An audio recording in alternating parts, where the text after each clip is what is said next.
नमस्कार, आप देख रहे हैं न्यूज नेशन। इस वक्त की बड़ी खबर आ रही है। आपको बताएं, ये खबर जो है सवाल उठाती है, हैरान करती है और लापरवाही दिखाती है हमारे नेताओं की। क्या वो गाइडलाइंस, कानून, तमाम चीजों से ऊपर हो गए हैं? बीजेपी के अध्यक्ष मनोज तिवारी ने लॉकडाउन के नियमों की धज्जियां उड़ाते हुए हरियाणा के सोनीपत में क्रिकेट खेला। इस दौरान उन्होंने ना तो मास्क लगाया, ना ही सोशल डिस्टेंसिंग का पालन किया। मनोज तिवारी जहां क्रिकेट खेल रहे थे, वहां पर लोग मौजूद थे बड़ी तादाद में, जहां पर आज सरकार की तरफ से अगर किसी के घर में मौत भी हो जाती है तो भी आप 20 से ज्यादा लोग जो हैं नहीं क्रिमेशन में शामिल हो सकते। शादी ब्याह भी 50 लोगों में आपको करना होगा। जब जिंदगी के बड़े अहम फैसले भी आपको गिने चुने लोगों के साथ करने होंगे, क्योंकि हम कोरोना जैसी महामारी से जूझ रहे हैं। वहां पर जरा देखिए कि नेताजी को क्रिकेट खेलना था तो भीड़ भी जुटाई गई और उसके साथ ही साथ जरा तालियां भी बजी और चौके छक्के भी लगे और धज्जियां उड़ा दी गई तमाम नियम कायदे कानूनों की। मनोज तिवारी जो हैं, जरा देखिए, सोशल डिस्टेंसिंग तो भूल जाइए, खूब खुश है। शायद नेताजी को बड़े दिनों से तालियों की गड़गड़ाहट और लोगों की भीड़ नहीं मिली थी और ऐसे में वो कोरोना पैंडेमिक के तमाम नियम कायदे जो हैं भूल गए। जाहिर सी बात है, नेता को बहुत दिन तक आप तालियों से और लोगों से दूर रखेंगे तो वो छटपटाएगा ही।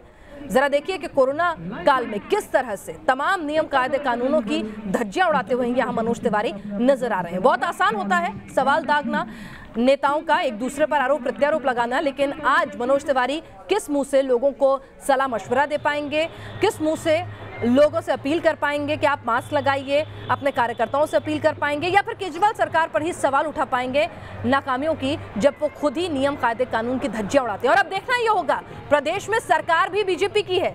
अब खट्टर साहब जो हैं, दिल्ली से आए अपने नेताजी का इस्तकबाल किस तरह से करेंगे? क्या कोई कार्रवाई होगी उन पर? क्या कोई मामला बनेगा? अगर यही हरकत किसी आम आदमी ने की होती तो क्या होता?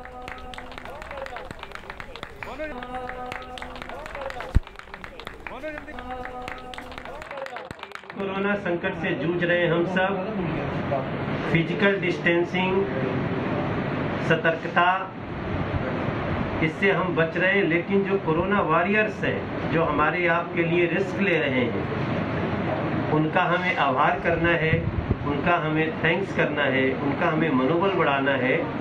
और इसके लिए मैं ट्रेंड इंस्पायर सॉल्यूशंस का आभार, और इस आभार अभियान को मैं मनोज तिवारी अपनी तरफ से बहुत शुभकामना देता हूं।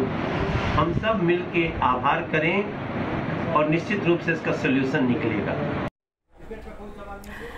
दिलचस्पी देखिए कि यहाँ पर दिलचस्प बात ये रही कि मनोज तिवारी जो हैं वो बता रहे हैं कि कोरोना काल में आपको तमाम गाइडलाइंस जो है उसको फॉलो करना है, लेकिन बगल में एक और शख्स बैठा है। मोदी जी कहते हैं 2 गज की दूरी जो है वो लोगों में ज़रूरी है, लेकिन 2 गज क्या, यहाँ तो बमुश्किल कुछ इंचों की दूरी जो है दूसरे शख्स से यहाँ पर अपना रहे थे मनोज तिवारी। सोशल डिस्टेंसिंग की धज्जियाँ ये बाइट देते वक्त, ये मीडिया से बात करते वक्त भी उन्होंने सोशल डिस्टेंसिंग की धज्जियाँ उड़ा दी।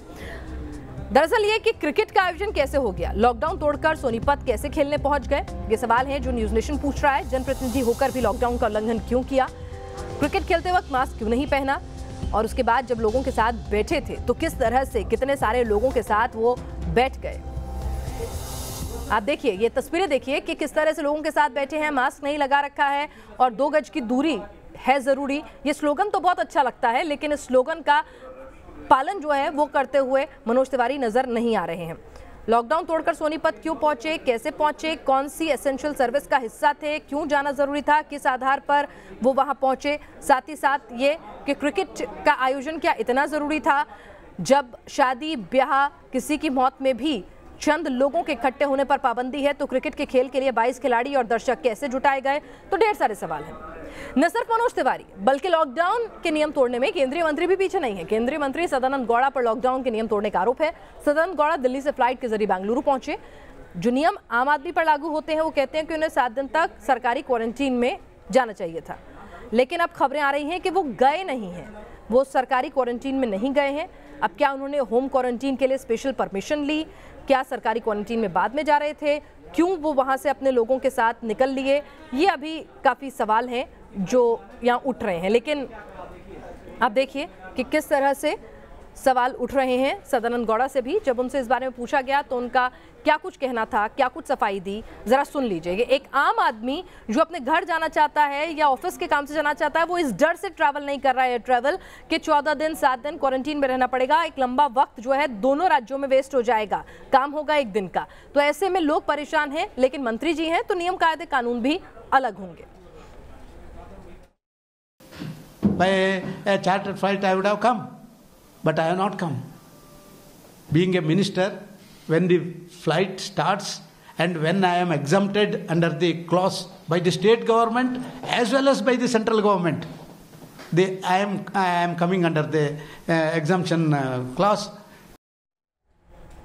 चलिए, मंत्री जी बता रहे हैं कि इतने रसूखदार आदमी हैं कि उनके पास चार्टर्ड प्लेन की भी व्यवस्था है और मंत्री जी ये भी कह रहे हैं कि भाई मैं क्लॉज से एग्जेम्प्टेड हूं।